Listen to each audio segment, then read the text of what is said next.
Hello, hello, and welcome to, once again, the Ubuntu Community Team Q&A. We do this every Tuesday at this time, whatever this time is where you are, which is 1500 UTC, or, convert that to whatever time where you are.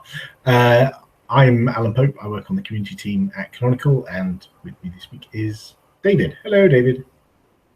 Hey. How you doing?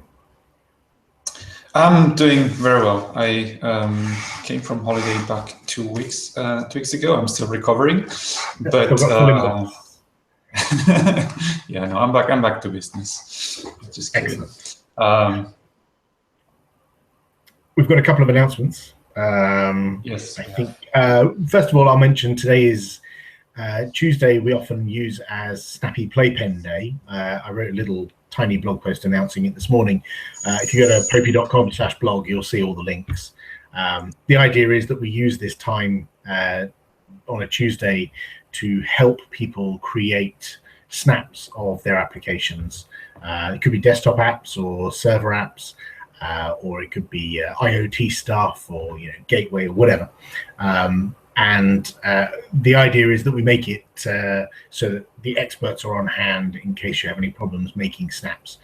We use a tool called Snapcraft to do that, and we pull all of the stuff together on GitHub.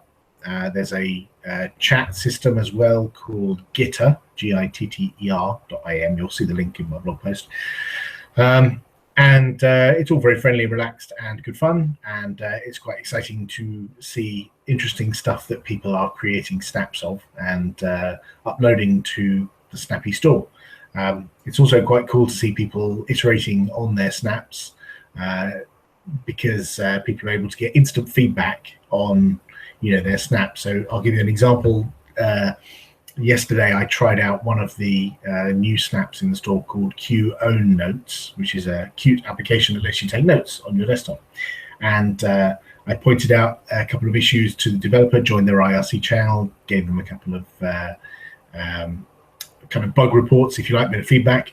And within a few minutes, they'd uploaded a new version to the store, and I was able to download that and test it really quickly and easily. So it's that I love that kind of fast iteration on snaps.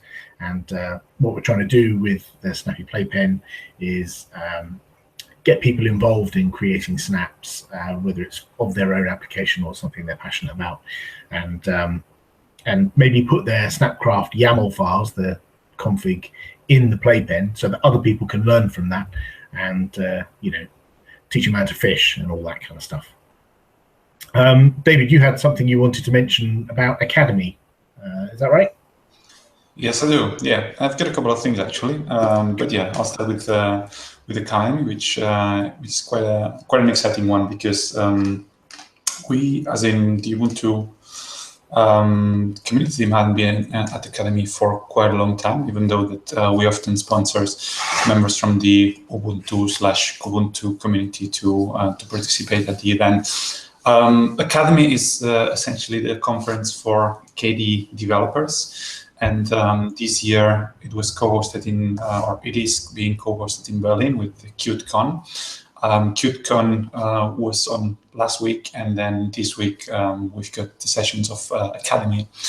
And we're sending Daniel Holbach there, who will be running a workshop on creating your own snaps tomorrow. If you want to know the details, it's essentially tomorrow between 10 and 12 in the morning in Berlin at Academy. And if you want to learn all of the details, as in what the content is, what you'll learn, you can go to Daniel's blog. You can just search on Google for Daniel Holbach blog, and you'll find it quickly.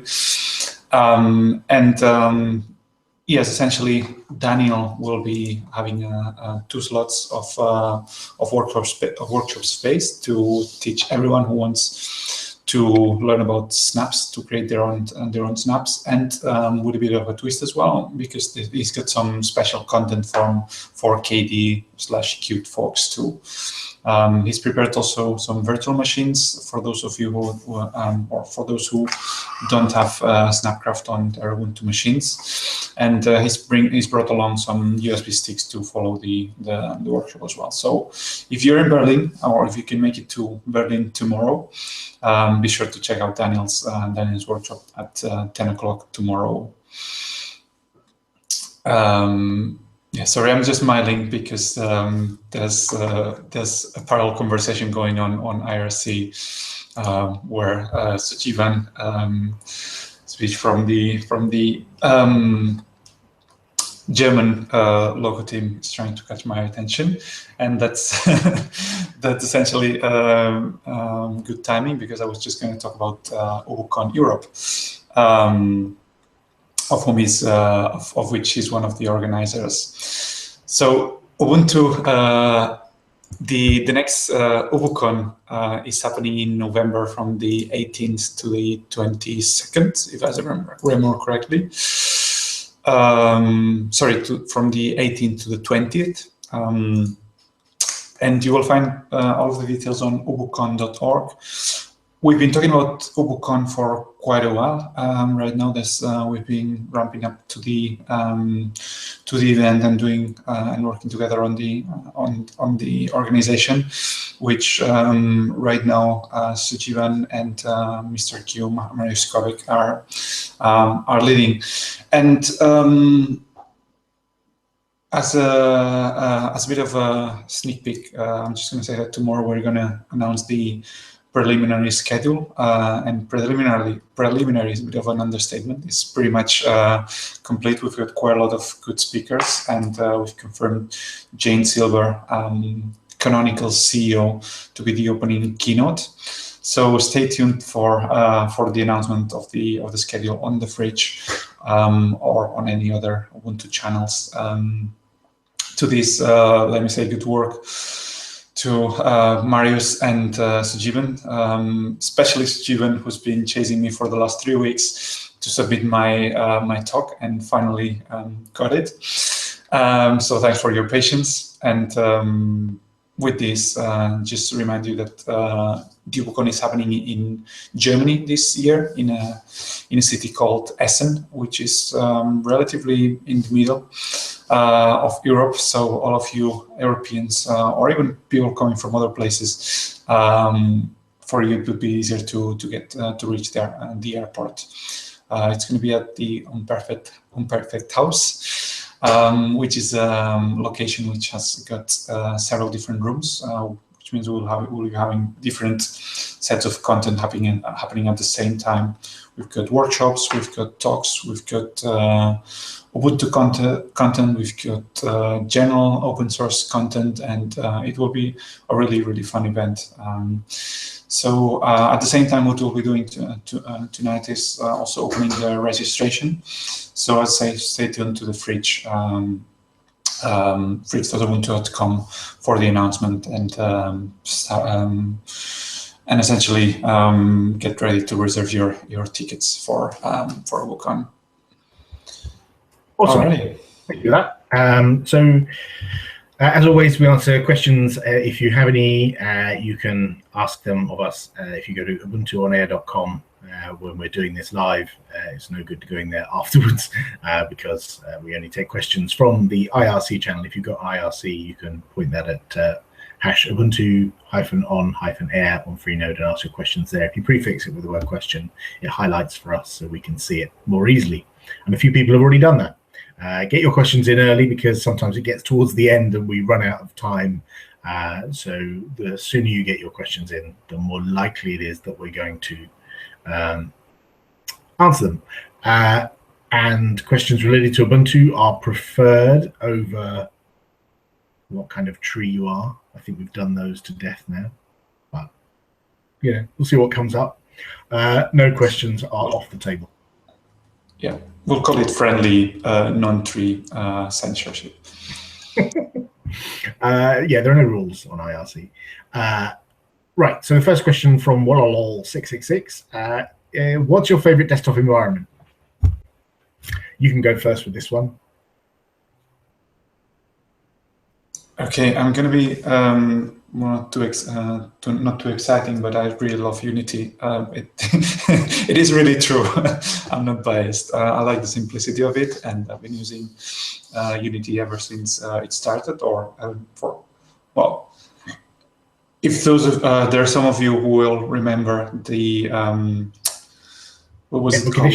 Netbook. Exactly, the netbook. Thank you, Bobby.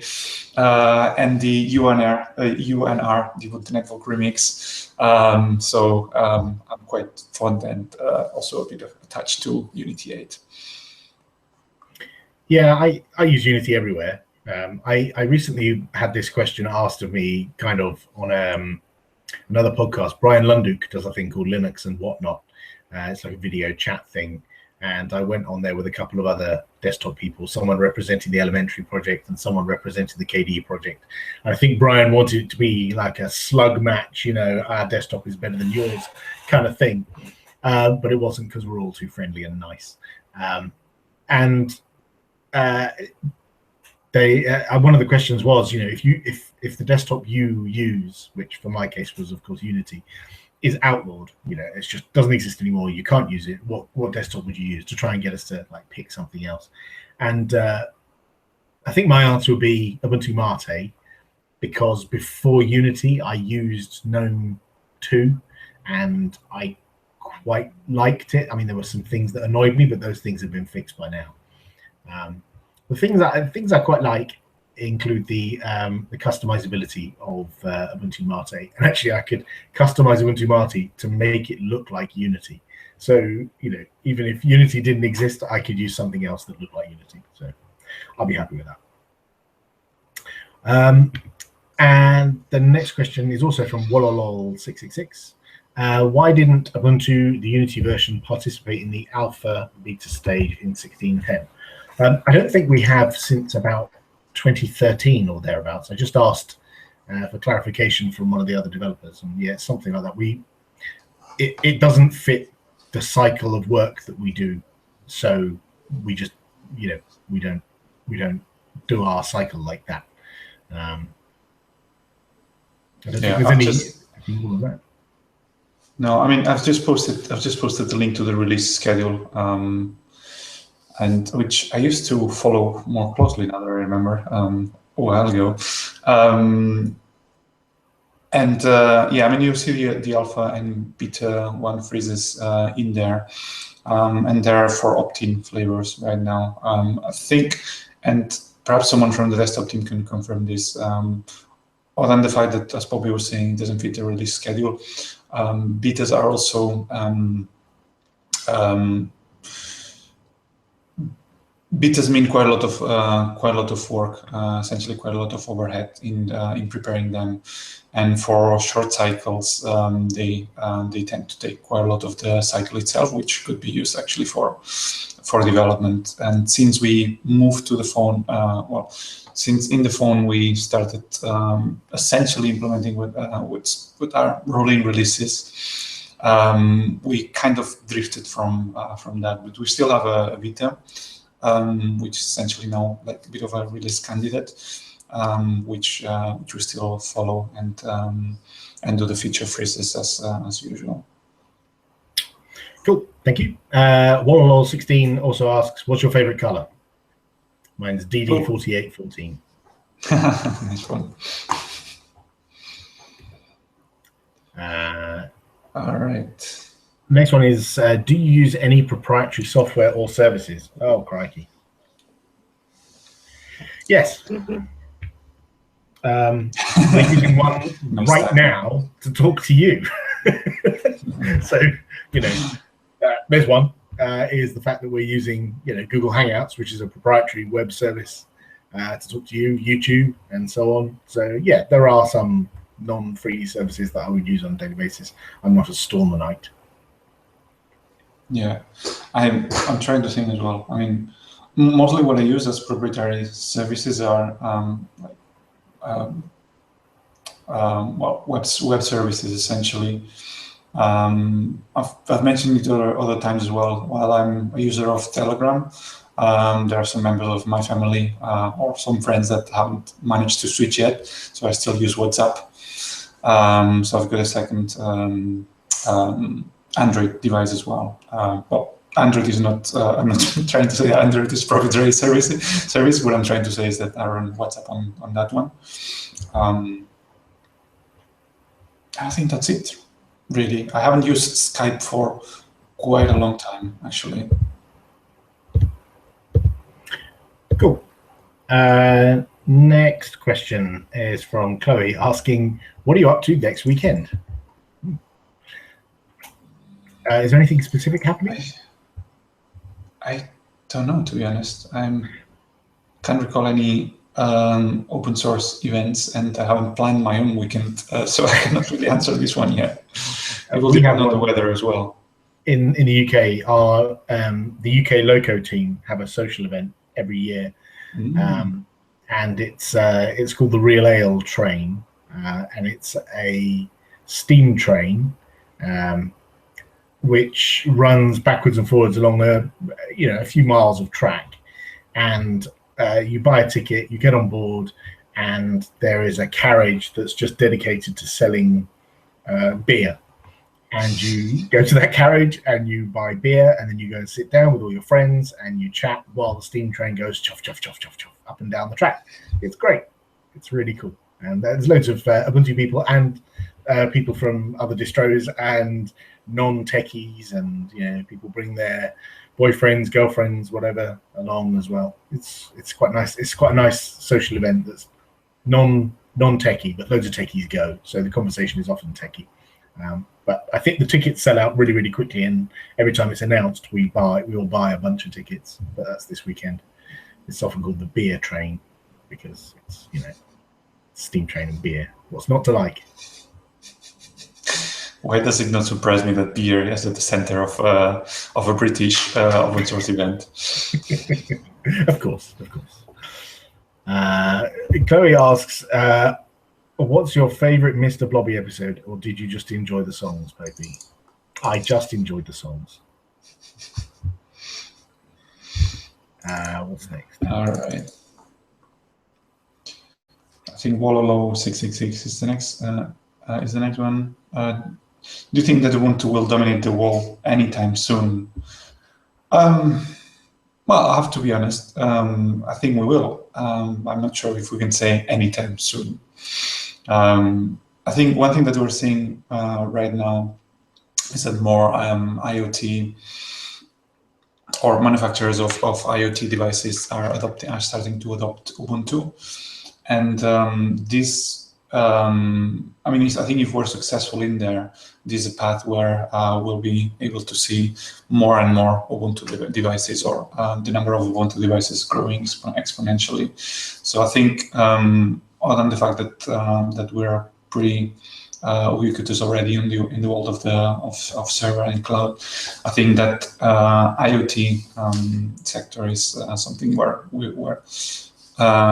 if we are successful, then we will be able to say yes, Ubuntu is dominating, or open source is dominating the world, but not in a like Terminator kind of way. Yeah, not Skynet, not yet. Chloe asks a long question. We see Ubuntu gain features, but I wonder, shouldn't Canonical focus on the most open source options? And Chloe cites two examples: Google Sync in the Calendar app as the only sync option for months before OwnCloud, and music was going to get Spotify, and there was a good amount of focus on proprietary, or at least less open options, which is good for mass audience adoption, but doesn't focus on the niche, which may attract more Linux users. So this is a tricky one, and you could go the fully freedom route. Or try to go the fully freedom route and only support open services, or support all open services first. But the problem is, at some point, you've got to pay for all of this. And it turns out that if you only support open services and you are hardline about open services, historically speaking, that doesn't generate enough revenue to keep you going. may work for some companies in some business models, but when you're selling devices or software, it only or primarily servicing the open services first isn't going to attract enough people to make it financially viable, in my opinion. So making it work for people who use common proprietary services is common. You know, the same people who ask, you know, wouldn't it be a good idea if you supported all the open services, are also the same people who say, but I can't use your platform because you don't support WhatsApp. And it's hard to balance those two requirements unless you have giant buckets of money like companies like Apple and Google do, in my opinion. Yeah, I mean, I don't really have much to add to that, because I think this is one of the times where Poppy and I agree on something. But yeah, I mean, specifically on the phone for mass adoption. I think as in other places, we choose to be pragmatic. And if you look at the two examples that you gave, you know, the fact that it syncs to Google Calendar, you know, there was a well-documented API, and the tools we were using could already do that. You know, we were reusing other people's software, like Evolution, the Evolution services under the hood. So you know, we got that for free mostly, and you know, being able to access Spotify. You know, Spotify was one service, but we were always looking at open services as well. Spotify was always one of the services. We don't have a huge number of developers, and we'd love for more people to get involved and help us to implement those things, as always. Sujivan asks you a question, David. How many beers does David owe Sujivan? I think by now it must be 4. Bear in mind that Sujivan doesn't drink beer, so we'll probably. There you go. That was the wrong Q&A to ask Sujivan. Yeah, just cut out the middleman and just like give them straight to me, and everything will be fine. Chloe asks, how excited are you for UberCon? Me personally, super excited, because I keep hearing names dropped of people who are going to go there, and I'm looking forward to seeing them all again and hearing what they're going to talk about. And I'm also excited to go to a European event, because I've been to a couple of events in the US, and I haven't been to any European events for a little while. So I'm looking forward to it, really looking forward to it. Cool. Yeah, I am as well. Obviously, very, very excited about it, and especially to meet the people too. Really good to get together, and also to get together for a great event. Dave Morley asks me, have you become Amish? If so, are you allowed to use technology? I think he may be referring to this face fuzz going on here. I don't think I could be Amish. I mean, I've considered in the past, you know, sometimes I get frustrated with computers, and I just think, you know, flush them all down the toilet, go and live in the woods, and, you know, forget all about this computer lark. I'm not sure how long I would survive before I would run off back to the city and, you know, buy an internet connected device. I don't know. I don't think I could be Amish. I don't have the DIY skills either.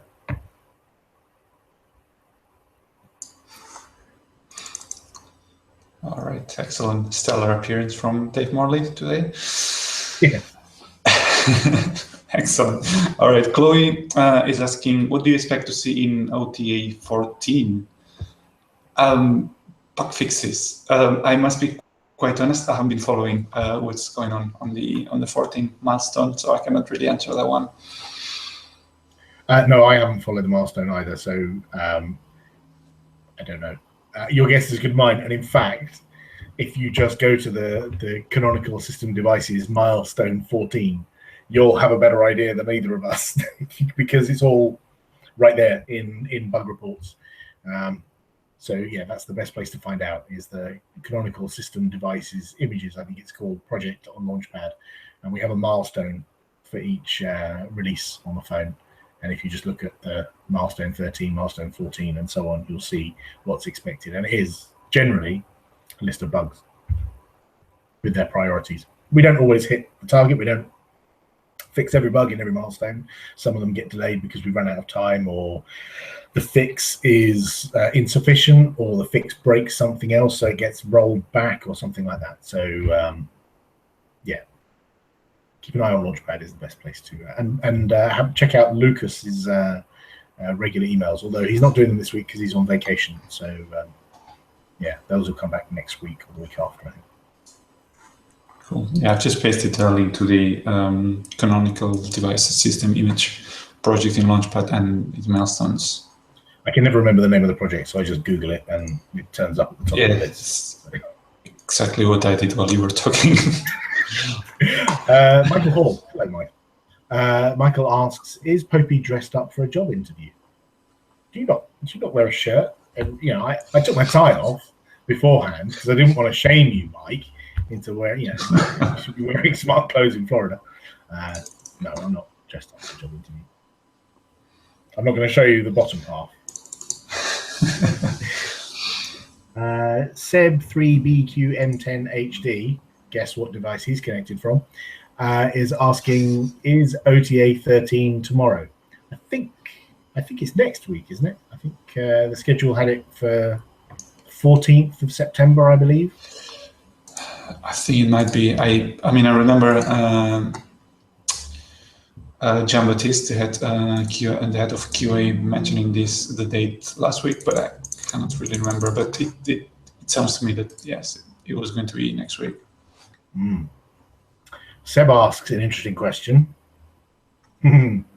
Where would Popey and Michael Hall work if not canonical? Oh, and David. Yeah, I like the way it's formulated. It sounds like if not canonical and despite David.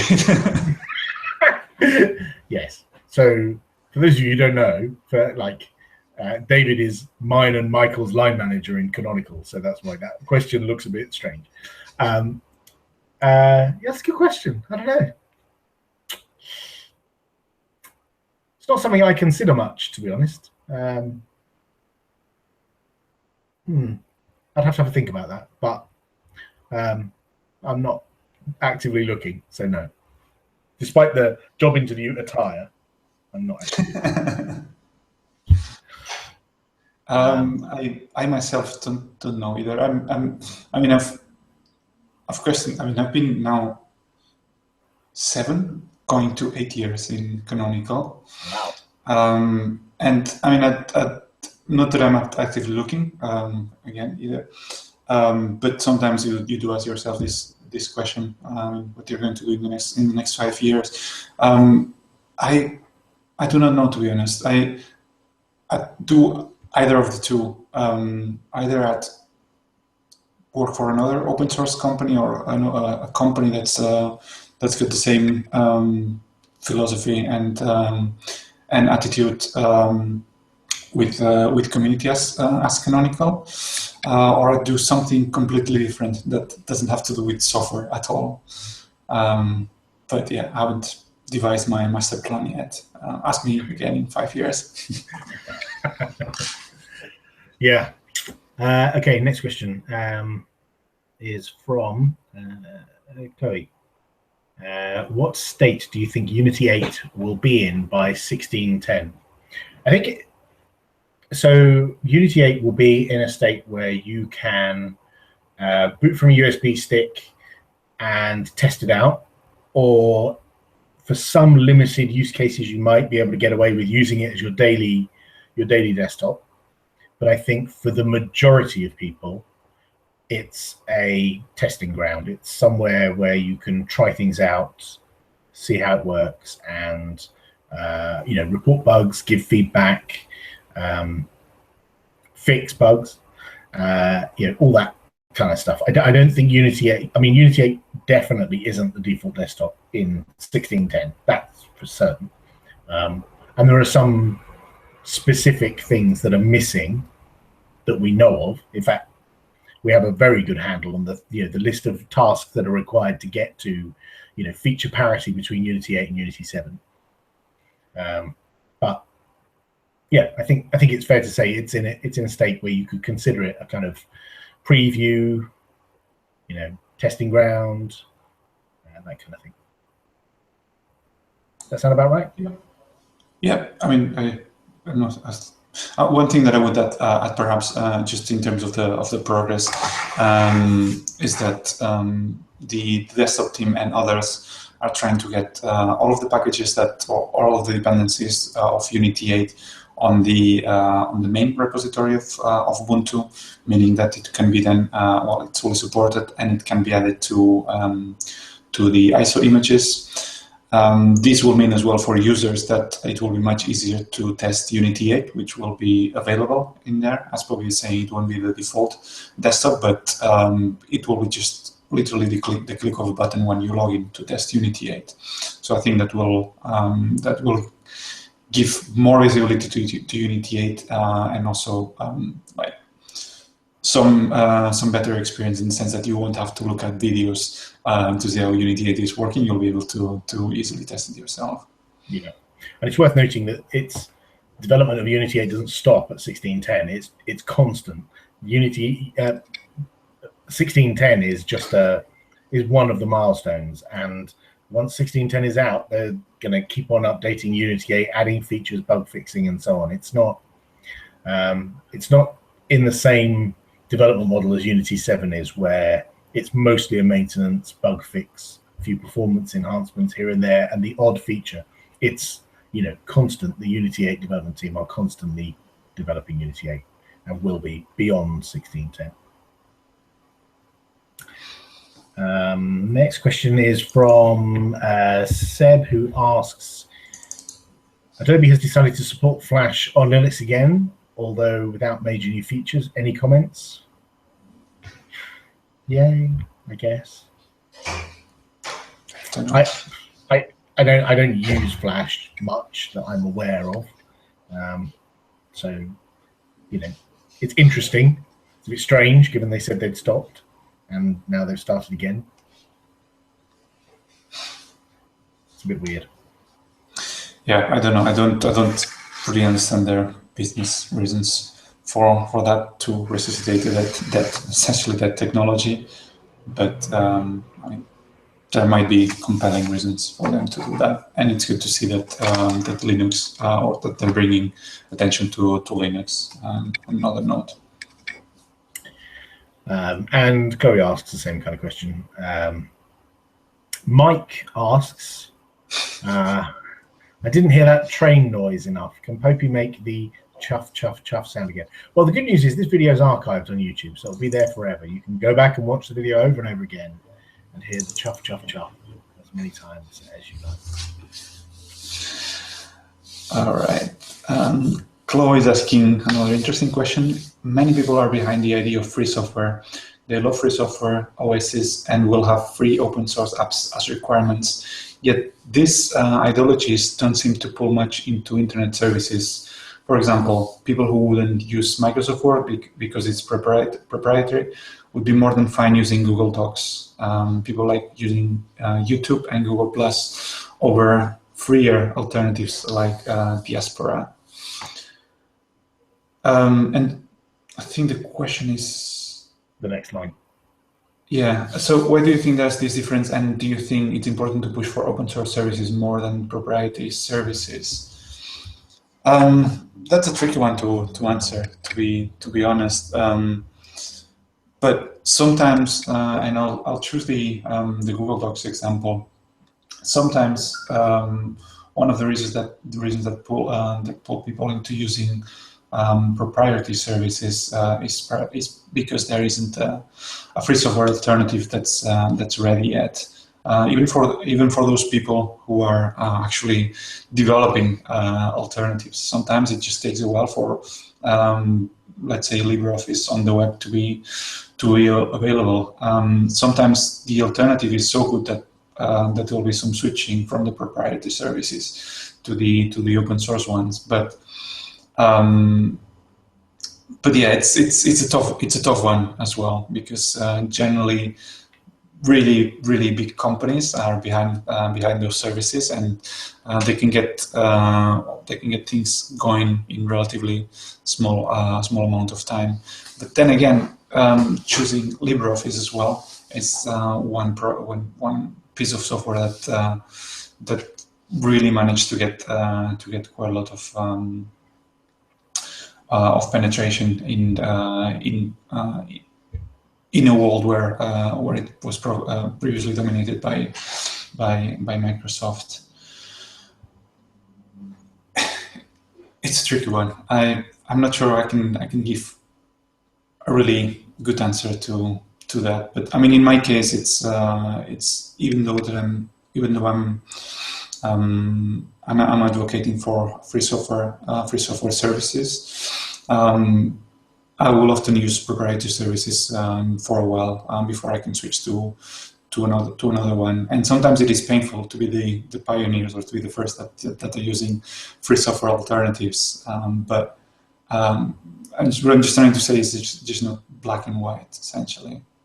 Yeah, I agree. I mean, there's a giant scale, and you've got like RMS at one end, and then you've got people who are more hardline than RMS, like further beyond him, who I don't know. And then going towards the other end, you have people who just don't care, and software licenses are not something that even enters their head. It's, there's a thing I want, I will pay for it or download it or obtain it somehow. The license doesn't even factor on their radar, right? And we are somewhere in the middle, but depending upon your perspective as to which end we're at. From Richard Stallman's end, we're down at the evil end, and from the guy who runs Windows and uses Steam and does all this proprietary stuff, points at us and lumps us along with Stallman down at the other end.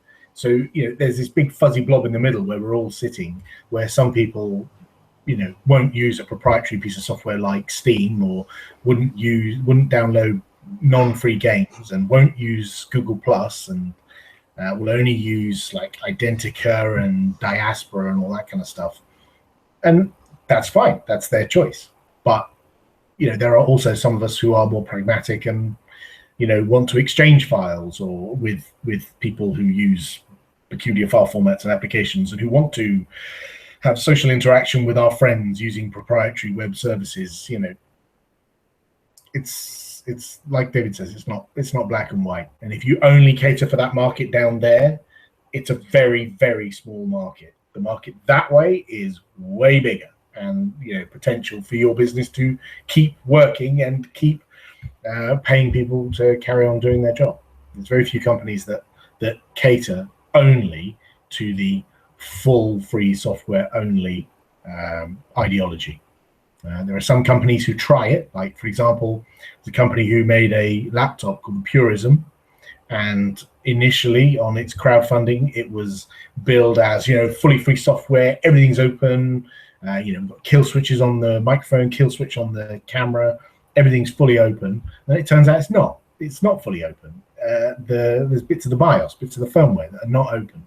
And there's not a lot they can do about it, because the people who own the rights over that stuff are gigantic multi-billion-dollar companies like Intel. And a little minnow with maybe 10, maybe 20,000 customers, Intel are just going to tell you to get lost if you ask them to free up all their drivers. So it's hard, is the short answer. What's next? Let me see. Is it Seb? What new phones? I think so. What new phones? Yes, Seb 3, BQ M10 HD. So what new phones do you think may get supported officially or unofficially? And for each one, with the new Android board system stuff, is coming to Ubuntu Touch. I think we'll have to give you the same canned answer that we give at every Q&A when we're asking when we're asked this question. Generally, we don't do preliminary announcements of devices in here. Essentially, I think one thing that you will see more and more from the software side of things is that we are going to be working, or rather, we are working more and more towards convergence, meaning Unity 8 working on desktops and devices such as tablets. But as I say, generally we don't do announcement of new phones or new hardware. Oh, and I should mention as well that I just saw Michael mentioning it on IRC. You should check out ubports.com, the project led by Marius Kripsgaard, who is essentially porting Ubuntu to lots and lots of devices, and I never managed to understand how he manages to get the time for that. Yeah, it's he's got a Patreon, so if you want to throw some dollars his way, you can help support his efforts to port Ubuntu to a bunch of different devices on Patreon. I think it's clearly linked from the UBports website, and you get stickers as well if you're a supporter. So I support him on Patreon, and I get stickers. So yay, everyone loves stickers. Chloe asks, after the recent controversy around YouTube, do you think it will continue to be massive? They've made so many mistakes and hurt the top contributors. So I guess this is about the fact that YouTube clarified their terms of service to make it more clear what is acceptable for monetized videos and what's not acceptable for monetized videos. I don't think we're impacted by this because we don't cover controversial subjects or swear a lot or nudity or anything like that on our videos, or at least we try not to. And it's not intentional anyway. Be my guest. There's a reason why I'm wearing this shirt.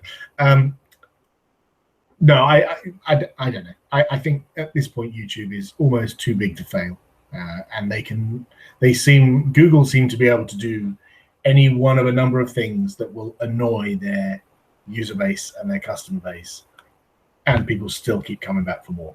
So they've managed it multiple times over the last 5 years. I don't see them stopping.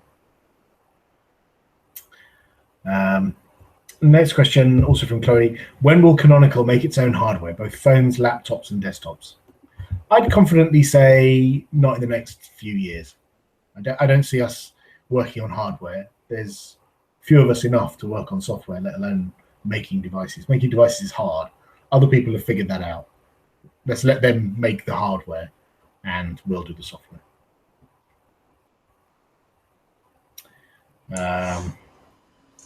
Paul asks, what about Chromium as the default web browser in 1604? I was a bit late for that.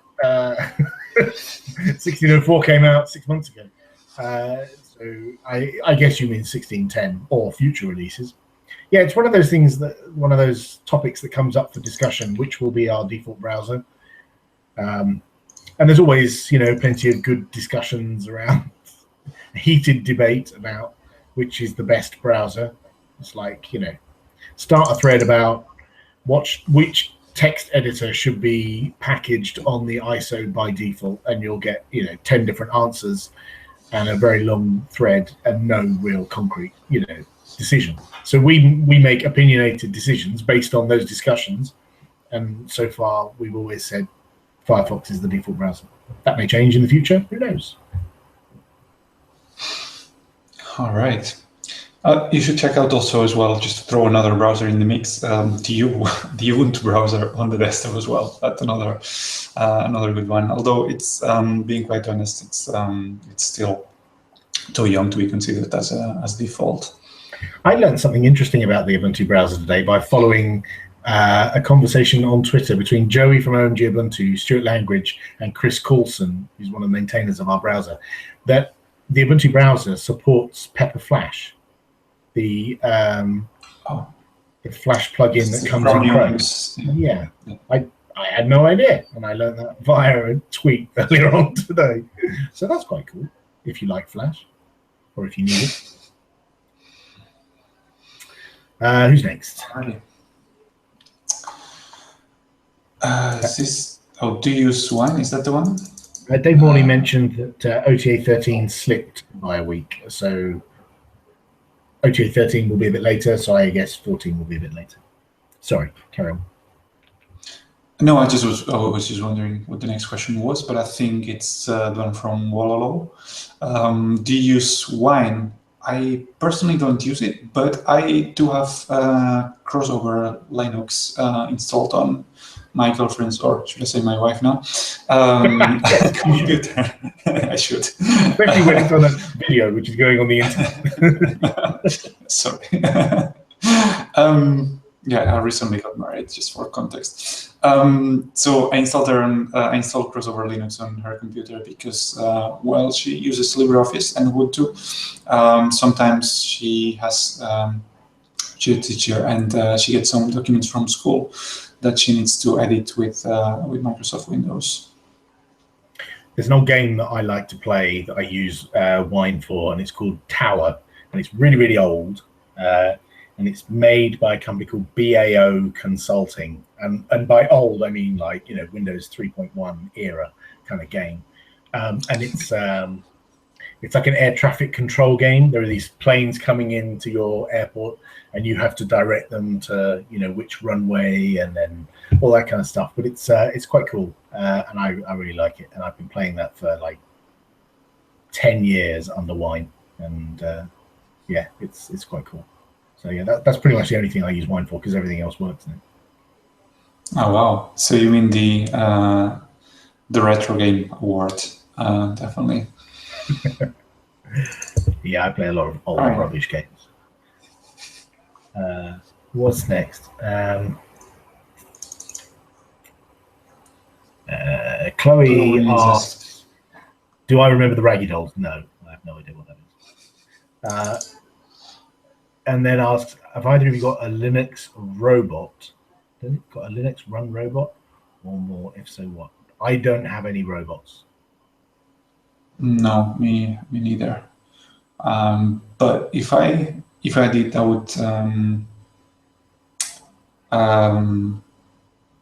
would see if it can run Ubuntu,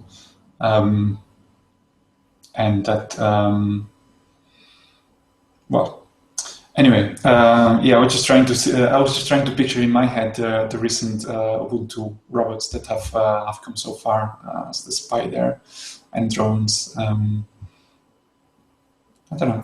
I have the parts to build a robot. In that cupboard there is some parts to build a robot, and once I get all the parts, I might construct one, and it might run Ubuntu. It'll probably run Ubuntu on a Raspberry Pi. There's a Raspberry Pi inside there. There, and maybe construct it with Lego. This is a Lego case. Something I plan to do with my son. Build a little Lego robot thing. Maybe. What's next? Oh, crikey, there's a flood of questions. We've got about 12 minutes. Let's see. I think we should be able to go through ones we've got. Chloe asks, what's our favorite boy band and why? Sorry, I'm 44 years old. I don't. No. Yeah, sorry, Chloe. Boy bands no longer exist in our universe. I'm not sure if they ever existed. Sorry. We'll leave that one unanswered. Yeah. Chloe asks, do you see Ubuntu getting more popular than macOS soon, or at least enough to get much more attention in the media with apps? Possibly, but maybe in a different way. As David said earlier, in IoT, it's possible to have millions or billions of devices out there that are, hidden away. Could be in domestic arenas like washing machines, ovens, or it could be routers or gateways on the end of a pole, somewhere which you just walk past every day and wouldn't even consider it. It could be ATMs, could be any one of a number of things. And there's certainly the possibility that Ubuntu could have more installs in those environments than the total number of Mac installs. Whether it would rival the total number of iOS installs, I don't know, because that's a pretty big number, but still, like many very small devices could potentially rival whatever any other desktop or phone platform is, potentially. All right. I think we skipped one question from Seb. Favorite non-Linux based OS and why? I don't use any non-Linux based OSs, and I use Ubuntu and occasionally Android, so I cannot really answer that one. Oh, I've used obviously Windows in the past, and not very much macOS, but not the best person to answer that one. Yeah, that's tricky. So on my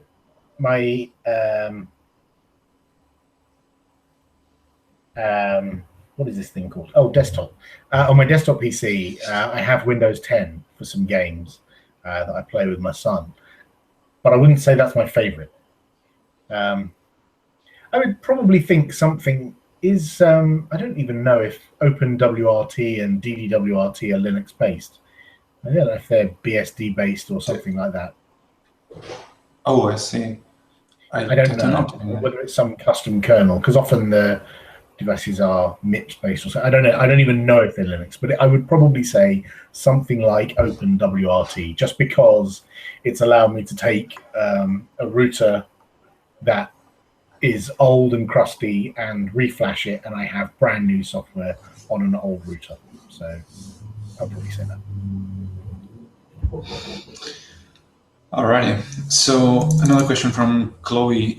Will Ubuntu's conversion apps replace most desktop apps in the future?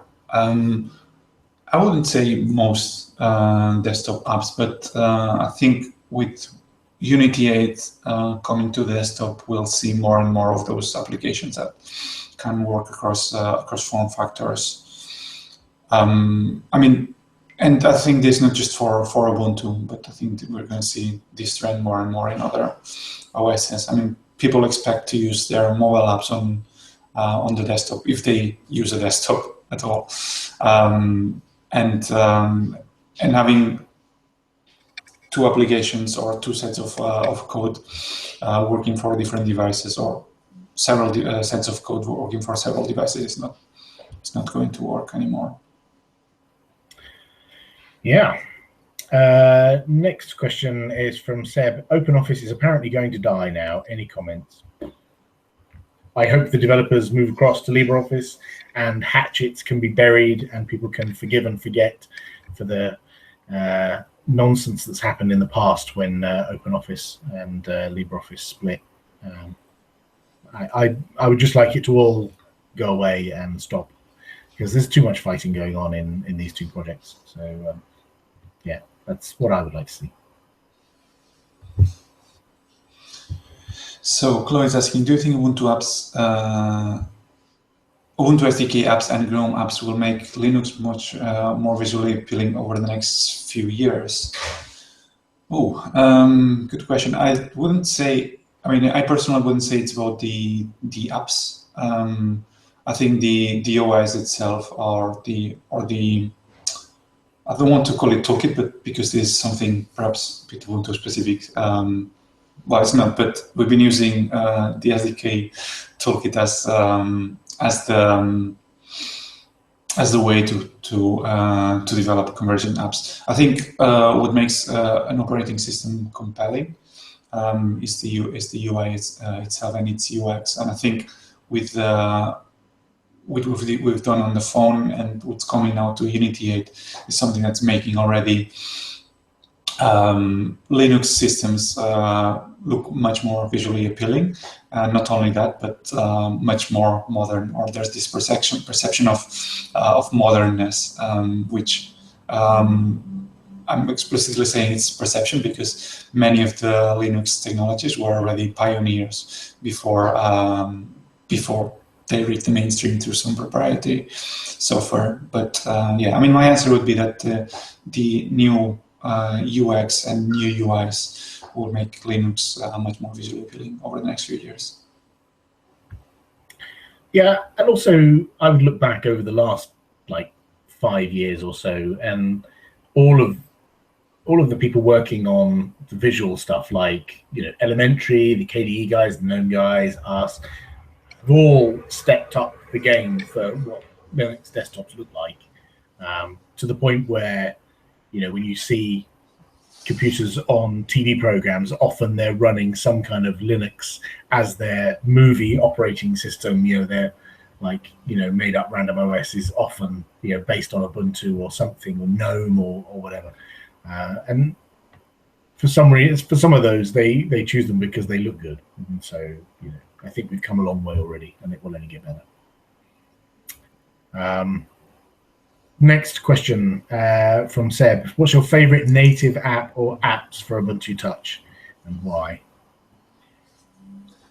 I myself will say music, because I keep switching. I like core apps a lot, but I'll choose music this time around because I found it really useful on the desktop last time when Banshee didn't work on my PC and I needed to play some music. I had some people coming, and for the life of me, I couldn't get Banshee to stop freezing. So I just installed a bunch of apps, music, some other one I can't remember the name of, and in the end I said, oh well, I've got the Ubuntu Music app installed for quite a while on the desktop already. So I'll just give it a try, and it just worked. So awesome. Music is my favorite today. Good to hear. Mine, I would have to say, is Podbird, the podcast client. I listen to quite a lot of podcasts while I'm cooking or doing other things around the house, and so I quite like this. It works really nicely, and yeah, that's it. It's easy to use, so that's good enough for me. Speak.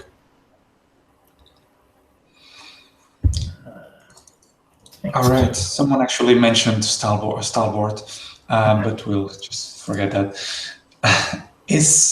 So Pavel Paul is asking, is Ubuntu Mass available for Raspberry Pi 2 and 3? I like to play with Mass, but I don't have enough hardware to play with. I don't think it is, but I'm not one of the experts in Mass or cloud. You happen to know? I don't know, but then doesn't Maz depend on Pixie Boot and things like that? And I don't know if the Raspberry Pi can do Pixie Boot. I thought that the whole orchestration of Maz was dependent upon, you having a central server and all the machines boot from that central server using Pixie Boot images, that kind of stuff. And I have a feeling the Pi doesn't do that, but I may be wrong. You can certainly download a Ubuntu server image for the Pi, because I've done that, but I don't know if you can get Maz working on it. So I don't know. All right, we've got about 2 minutes left. Do we want to pick a couple of questions, or actually we have 3 questions? I think we should manage. Go for it. All right. Seb is asking, favorite non-Ubuntu mobile OS and not Android as well, mostly aimed at Poppy. You haven't given me much of a choice left, have you? So I could choose Tizen because it's Linux based, but I've never had a Tizen device, so who knows? I've played with one, so that's cool. You had a Firefox OS device, right? Or I devices? have 2 Firefox OS devices, and both of them are now completely useless. So yeah. I was never a big fan of Firefox OS, but it kept breaking for me, so that discolored my my opinion of it. So on one of my devices, I have Cyanogen. So that's, I know that's Android, but that's about as good as an answer as you're going to get. What's next? All right. Chloe is asking, are there plans to try and get snaps working on Windows now? Bash on Windows is a thing. Well, there's the intention. The problem there at the moment is that the Bash on Windows doesn't use systemd, and I think snapd depends on systemd for some of its work. And the init system on Bash on Windows is homegrown Microsoft init system that's not systemd. I don't know if you can put systemd on Bash on Windows. That would be interesting. That would be a new environment for the systemd developers to support. I don't know. And I think we've run out of time. Alrighty. Yes, well, actually. Did you have one last question? Yeah, and there's just one, but actually I'm not sure if I can answer it very well, to be honest. Seb is asking, just as a wrap-up, what happened to the Firefox Ubuntu Touch app? I can't seem to find that anymore, but I think I'm missing some context. I don't think we ever had a Firefox app on Ubuntu.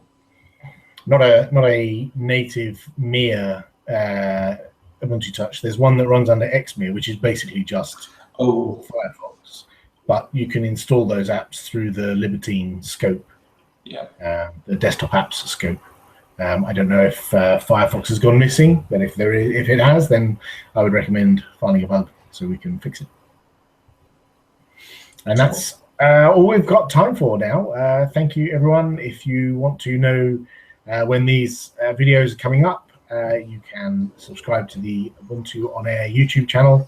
There's also Google Plus and Twitter and all that kind of good stuff. We'll be back next week at 1500 UTC with probably Mike and Daniel, I'd imagine, with our new rigid schedule of who's going to do each week. Thank you, everyone, for asking your questions. It's been super interesting, and we'll see you again next time. Thanks, everyone. Bye-bye. See you later, baby. Bye-bye. Cheers.